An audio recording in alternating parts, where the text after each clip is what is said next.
할렐루야. 예. 요즘 날씨 어떻습니까?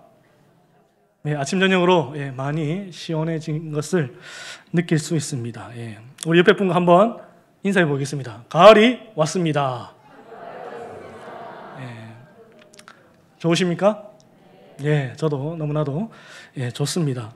예, 제 머리털 나고 이렇게 열대야가 길었던 여름은 처음인 것 같습니다. 어쨌든 하나님께서 가을을 주셔서 너무나도 감사합니다.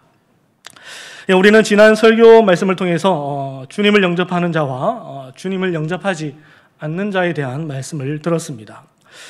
주님을 영접하지 않는 자, 그들은 왜 주님을 영접하지 않는다라고 말씀하였습니까? 근본적인 이유는 그들이 하나님께로부터 난 자가 아니기 때문이기도 하지만 성경은 이를 그들을 향해서 영적 소경이라 말씀하고 있습니다. 영적 소경은 주님을 보고 싶어도 보지 못하는 자들입니다. 그래서 성경은 그들을 향해서 무엇이라 말씀합니까? 그들을 향해서 복음이 그들에게 가려져 있다라고 말씀합니다. 두 번째 이유는 또 무엇입니까? 그들은 빛보다 어둠을 사랑하였기 때문입니다. 그들은 빛이신 주님보다 어둠을 사랑하였기에 주님을 영접할 생각조차 하지 않았습니다. 오히려 그들은 주님을 배척하였고 핍박하였으며 그들은 결국 주님을 십자가에 못 박았습니다. 그렇다면 이에 상반되는 주님을 영접하는 자들은 어떤 사람이라고 말씀하고 있습니까?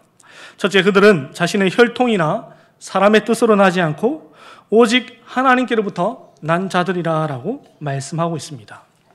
이 말씀의 의미가 무엇입니까? 구원은 전적인 하나님의 은혜라고 말씀합니다. 그리고 두 번째, 빛이신 주님을 영접한 자는 그들에게 어떠한 변화가 있다라고 말씀합니까? 바로 신분의 변화, 하나님의 자녀가 되는 권세가 그들에게 주어진다라고 말씀합니다. 그들은 더 이상 이제 영적인 고아도 아니고 영적인 가부도 아닙니다. 그들에게는 영원히 함께 하시는 하나님 아버지가 그들 곁에 있는 하나님의 자녀가 되었다라고 성경은 말씀하고 있습니다. 오늘 본문, 우리가 읽었던 오늘 본문은 요한복음의 서론에 해당되는 말씀입니다. 그 말씀이 2장 11절까지 이어지는데 성경학자들은 이 2장 11절까지 말씀을 요한복음의 서론으로 보고 있습니다. 여러분, 이 요한복음 서론을 보게 되면 예수님의 그 첫 번째 한 주간의 사역이 나오는 것을 볼 수가 있습니다. 그리고 이 말씀을 자세히 들여다보게 되면 요한복음의 서론이 마치 창세기에 나오는 창조기사와 창조기사의 형식과 같다라는 것을 확인할 수 있습니다. 여러분, 29절 한번 보시기 바랍니다. 어떤 단어가 가장 먼저 나옵니까? 이튿날이라는 단어가 가장 먼저 나오는 것을 볼 수가 있습니다. 35절에는요, 35절도 이튿날이라는 단어가 나옵니다. 그리고 43절에 이튿날이라는 단어가 나옵니다. 그리고 2장 1절을 보게 되면 사흘째 되던 날이라는 단어가 나옵니다. 총 며칠일까요? 이날을 더하면 총 7날이라는 것을, 7일이라는 것을 알 수가 있습니다. 창조기사에서 하나님이 이 세상을 만드실 때 그 날수와 같다라는 것을 알 수가 있습니다. 여러분, 창조기사에서 7일째 되던 날 하나님께서 무엇을 하셨다라고 성경에 말씀합니까? 하나님께서 안식하셨다라고 말씀합니다. 마찬가지로 요한복음에서 7일째 되던 날 무엇을 하였다라고 성경이 말씀합니까? 성경은 가나 혼인잔치가 나오는 것을 볼 수가 있습니다. 마치 가나 혼인잔치는 창조기사에 나오는 하나님의 안식을 상징하는 사건이기도 하였습니다. 가나 혼인잔치는 단순히 주님이 물을 포도주로 바꾸신 그 이적을 보여주시는 사건이 아니라 우리가 결국 주님 안에서 누리게 될 그 천국잔치가 무엇인지 우리에게 보여주고 있다라는 것입니다. 오늘 본문은 창조기사로 치면 첫째 날과 둘째 날에 해당되는 말씀입니다. 이 말씀 속에는 세례 요한이 자기 자신을 어떻게 인식하고 있는지, 그리고 그와 같은 세례 요한의 자기 인식이 어떠한 결과를 불러오는지 우리에게 말씀해 주고 있습니다. 그렇다면 먼저 세례 요한이 자기를 어떻게 인식하고 있는지에 대해서 생각해 보도록 하겠습니다. 성경을 보게 되면 세례 요한은 임박한 심판을 선포하고 회개하는 자들에게 세례를 주었다라고 말씀하고 있습니다. 그리고 이와 같은 세례 요한의 등장에 유대 사회는 크게 요동하였다라고 성경은 말씀합니다. 왜 유대 사회는 요동하였을까요? 왜 유대 사회는 세례 요한의 등장을 보며 그들이 크게 놀라며 요동쳤던 것일까요?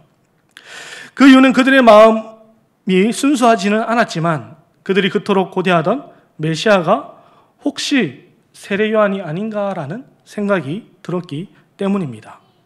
그래서 19절 말씀에 어떤 일이 생겼다라고 말씀합니까? 우리 오늘 본문의 19절 말씀을 함께 읽겠습니다. 19절입니다. 시작.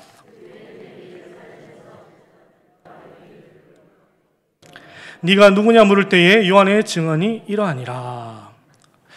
유대 사회가 요동치자 예루살렘에서, 즉 24절을 보게 되면 이들이 바리새인이라고 밝히고 있는데, 바리새인들이 세례 요한에게 누구를 보냈다라고 말씀합니까? 제사장과 레위인들을 보내었다라고 말씀합니다. 그리고 그들은 세례 요한에게 묻습니다. 무엇이라 묻습니까?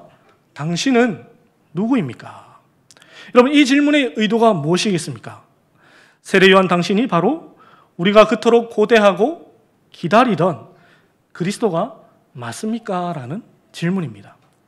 그래서 그 질문을 받은 세례 요한이 무엇이라 답을 합니까? 우리 오늘 본문의 20절 말씀을 함께 읽겠습니다. 시작.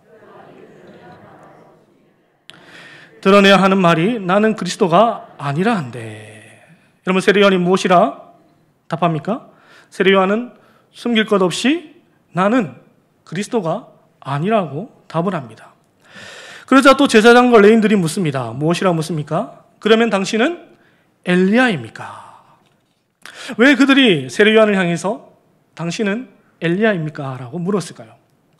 두 가지로 설명할 수 있는데, 그 첫 번째는 말라기 말씀에 메시아가 오시기 이전에 엘리야를 먼저 보내시겠다라고 약속하셨기 때문입니다.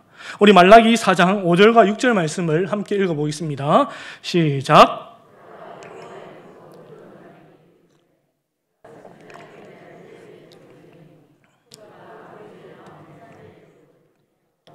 자녀들의 마음을 그들의 아버지에게로 돌이키게 하리라. 돌이키지 아니하면 두렵건대 내가 와서 저주로 그 땅을 칠까 하노라 하시니라. 아멘. 말라기 말씀에 하나님께서 무엇이라 약속하십니까? 여호와의 크고 두려운 날이 이르기 전에 먼저 선지자 엘리야를 너희에게 보내겠다라고 약속하셨습니다. 그리고 두 번째 이유가 무엇인가 하면 바로 세례 요한의 복장에서 그 이유를 찾을 수 있습니다. 성경을 보면 세례 요한의 복장이 어떠하였다라고 말씀합니까? 약대털 옷을 입고 가죽띠를 띠었다라고 말씀합니다. 이 복장이 누가 복장과 똑같다라고 말할 수 있을까요? 바로 구약에 나오는 엘리야의 복장과 똑같다라는 것을 확인할 수 있습니다. 열왕기하 1장 말씀을 보게 되면 엘리야의 모습이 나오는데 그가 털옷을 입고 가죽띠를 띠었다라고 말씀하고 있습니다. 그런데 여기서 중요한 사실이 무엇입니까? 그것은 바로 세례 요한이 말라기가 말씀하는 그 엘리야가 맞다라는 사실입니다. 세례 요한은 엘리야도 맞고 선지자도 맞습니다. 그래서 주님이 세례 요한에 대해서 무엇이라 증언을 합니까? 우리 마태복음 17장 10절에서 13절 말씀을 함께 읽어보도록 하겠습니다. 시작. 제자들이 물어 이르되 그러면 어찌하여 서기관들이 엘리야가 먼저 와야 하리라 하나이까? 예수께서 대답하여 이르시되 엘리야가 과연 먼저 와서 모든 일을 회복하리라. 내가 너에게 말하노니 엘리야가 이미 왔으되 사람들이 알지 못하고 임의로 대유하였도다. 인자도 이와 같이 그들에게 고난을 받으리라 하시니 그제서야 제자들이 예수께서 말씀하신 것이 세례 요한인 줄 깨달으리나. 아멘. 주님께서 세례 요한에 대해서 무엇이라 증언합니까? 세례 요한 그가 말라기 선지자가 약속한 말씀한 그 엘리야가 맞다라고 말씀합니다. 근데 세례 요한은 무엇이라 말합니까? 나는 아니다라고 답을 합니다. 그러자 제사장들과 레위인들이 또 묻습니다. 무엇이라 묻습니까? 선지자냐고 묻습니다. 여러분이 생각하기에 세례 요한이 선지자가 맞습니까? 아닙니까? 선지자가 맞습니다. 세례 요한은 구약의 마지막 선지자입니다. 신명기를 보게 되면 이와 같은 말씀이 나오는 것을 우리가 볼 수가 있습니다. 우리 신명기 18장 15절 말씀을 함께 읽어보겠습니다. 시작. 내 하나님 여호와께서 너희 가운데 내 형제 중에서 너를 위하여 나와 같은 선지자 하나를 일으키시리니 너희는 그의 말을 들을지니라. 아멘. 이스라엘 백성들이 가장 존경하는 인물 중 하나였던 모세가 무엇이라 말씀합니까? 그들이 기대하고 나와 같은 선지자 하나를 일으킬 것인데 그의 말을 들으라 말씀합니다. 그런데 이 세례 요한은 또 그 질문에 무엇이라 답합니까? 아니다라고 답을 하는 것을 볼 수가 있습니다. 여러분, 지금 세례 요한이 몇 번을 부인하고 있습니까? 세례 요한이 몇 번 자신을 부인하는 것을 볼 수가 있습니까? 바로 3번 자신을 부인하는 것을 볼 수가 있습니다. 여러분, 3번 부인하면 누가 떠오릅니까? 바로 예수님의 제자 베드로가 떠오릅니다. 예수님께서 잡히시던 밤에 베드로는 주님의 말씀처럼 닭이 울기 전에 주님을 3번 모른다 부인하였습니다. 우리는 이 세례 요한의 부인과 베드로의 부인을 통해서 무엇을 확인할 수 있습니까? 바로 우리의 인생은 주님을 부인하든지 나를 부인하든지 하는 딱 2가지 길밖에 없음을 우리는 확인할 수 있습니다. 우리는 지금 무엇을 부인하며 살아가고 있습니까? 나 자신을 부인하며 살아가고 있습니까? 아니면 우리 주님을 부인하는 인생을 살아가고 있습니까? 주님 우리에게 이렇게 말씀하십니다. 우리 마태복음 16장 24절 말씀을 함께 읽도록 하겠습니다. 시작. 이에 예수께서 제자들에게 이르시되 누구든지 나를 따라오려거든 자기를 부인하고 자기 십자가를 지고 나를 따를 것이니라. 아멘.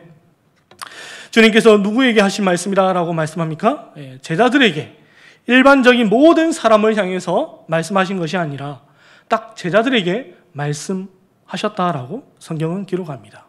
그리고 그 제자들에게 무엇을 요구하십니까? 나를 따라오려거든 자기를 부인하고 자기의 십자가를 지어야 주님을 따를 수 있다라고 말씀하고 있습니다. 사랑하는 성도 여러분, 예수님의 제자가 되기 위해서는 우리를 부인할 수 있어야 합니다. 그리고 우리의 십자가를 지어야 우리는 주님의 제자의 길을 갈 수 있다라고 말씀합니다. 우리 진교회는 주님의 제자의 삶을 사는, 우리 자신을 부인하고 우리의 십자가를 짐음으로써 주님의 제자가 되는 복된 교회가 되기를 주님의 이름으로 축복합니다. 그렇다면 세례 요한은 어떻게 자기 자신을 부인할 수 있었을까요? 그 답이 오늘 본문 22절과 23절에 나와 있습니다. 우리 오늘 본문의 22절 말씀을 함께 읽어보도록 하겠습니다. 시작. 또 말하되 누구냐? 우리를 보낸 이들에게 대답하게 하라. 너는 네가 대하여 무엇이라 하느냐? 그리스도도 아니다, 엘리야도 아니다, 선지자도 아니다 하니 사람들이 무엇이라 묻습니까?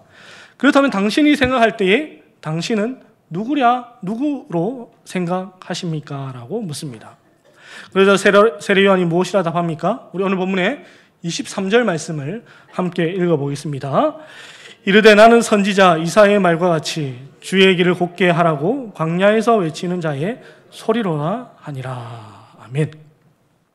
세례 요한이 자신에 대해서 무엇이라 증언합니까? 나는 광야에서 외치는 자의 소리라라고 자신을 소개하고 있습니다. 세례 요한이 자기를 부인할 수 있었던 이유가, 자기 자신을 부인할 수 있었던 이유가 무엇입니까? 바로 세례 요한은 자기의 정체성, 즉 자신은 로고스, 말씀이 아니라 광야에서 외치는 자의 소리일 뿐이라는 것을 그는 자신의 정체성을 명확하게 알고 있었기 때문입니다. 그렇다면 광야에서 외치는 자의 소리는 과연 어떠한 소리이겠습니까? 이 말씀은 세례 요한의 말처럼 이사야에서 인용된 말씀입니다. 이사야서가 쓰여질 당시에 이스라엘 백성들은 어떤 시기에 놓여져 있었습니까? 바로 우리가 잘 아는 것처럼 그들은 바벨론의 포로로 끌려가 있던 시기였습니다. 여러분, 예루살렘과 바벨론 사이에는 무엇이 있었을까요? 예루살렘과 바벨론 사이에는 광야가 있었습니다. 그리고 그 광야에서 어떤 소리가 들려온다라고 말씀합니까? 우리 이사야 40장 3절 말씀을 함께 읽어보겠습니다. 시작. 외치는 자의 소리여 이르되 너희는 광야에서 여호와의 길을 예비하라. 사막에서 우리 하나님의 대로를 평탄하게 하라. 여러분, 이사야서는 크게 두 부분으로 나누어지는 것을 볼 수가 있습니다. 1장에서 39장 말씀, 심판의 메시지를 담고 있고 40장에서 66장까지 말씀은 회복의 메시지를 담고 있는 것을 볼 수가 있습니다. 그렇다면 이사야 40장 3절 말씀은 무엇을 선포하는 말씀이라 할 수 있습니까? 바로 회복을 선포하고 있다라는 것을 알 수가 있습니다. 그렇다면 세례요한이 지금 외치는 소리 또한 무엇을 선포하는 소리라는 것을 알 수가 있습니까? 바로 회복을 지금 세례요한이 선포하고 있는 것을 확인할 수 있습니다. 무엇으로부터의 회복일까요? 바로 죄로부터의 회복입니다. 우리의 죄는 누구만 회복시켜 주실 수 있습니까? 바로 우리 구주 예수 그리스도만이 우리를 우리의 죄에서 회복시켜 주실 수 있습니다. 그래서 광야에 외치는 자의 소리 뒤에 누가 등장하는 것을 볼 수가 있습니까? 우리 오늘 본문의 29절 말씀을 함께 읽어보겠습니다. 29절입니다. 이튿날 요한이 예수께서 자기에게 나오심을 보고 이르되 보라, 세상 죄를 지고 가는 하나님의 어린 양이로다. 아멘.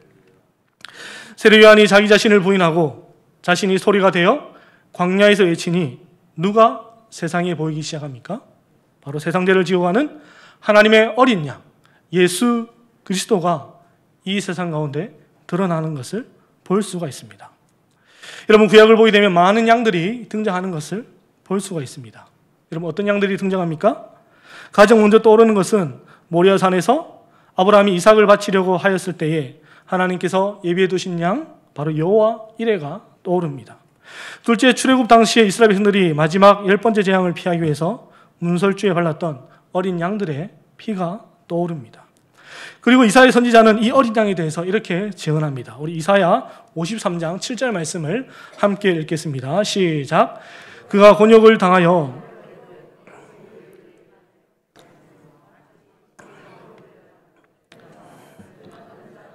잠잠한 양같이 그의 입을 열지 아니하였도다. 아멘. 사랑하는 성도 여러분, 세례 요한이 자기를 부인하고 그저 광야에 외치는 소리가 되었을 때에 누가 드러나는 것을 볼 수가 있습니까? 바로 우리 구주 예수 그리스도가 이 세상 가운데 드러난다라는 사실을 우리가 확인할 수 있습니다. 이 마지막 때에 전도가 참 어렵다라고 우리는 말을 합니다. 이 마지막 때에 우리는 주님을 어떻게 전할 수 있을까요?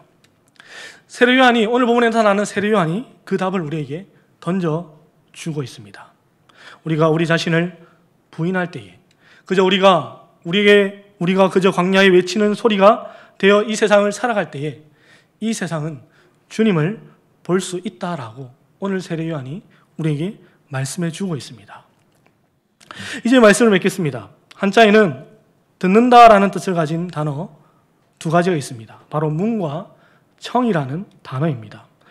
둘 다 듣는다라는 뜻을 가졌지만 문은 무엇이든 그냥 들리는 대로 듣는 것을 말하고 청은 들리는 것들 중에서 필요한 것을 귀를 기울여서 주의 깊게 듣는 것을 말합니다. 그래서 소문이라 하면 그냥 사람들 입에서 오르내려 전하여 들리는 말이라는 뜻을 가지고 있습니다. 소문을 소청이라 하지 않는 이유는 소문이라는 것은 주의 깊게 들을 필요가 없기 때문입니다. 반면에 귀를 기울여서 주의 깊게 듣는 것을 우리는 경청이라고 말합니다. 마찬가지로 보는 것에도 두 종류의 단어가 있습니다. 무엇일까요? 그저 보이는 것을 보는 경과 어떤 것을 주의 깊게 보는 것, 바로 관이라는 단어입니다. 그래서 우리는 두루두루 보는 것을 견문이라 하고 어떤 것을 주의 깊게 살피는 것을 관찰이라고 말합니다. 1971년에 아폴로 15를 타고 달에 갔던 우주인 제임스 워이는 달 위에 두 발을 딛고 서서 우주를 쳐다보면서 이렇게 말하였다고 합니다. 어떻게 이 거대한 우주가 하나의 질서 속에서 이렇게 존재할 수 있는가? 어떻게 이 질서 속의 우주를 보면서 하나님이 안 계시다 말할 수 있는가? 지금 저 아래에서는 또 한 사람의 지구인이 달 위를 걷고 있다고 대서특필하고 있을 것이다.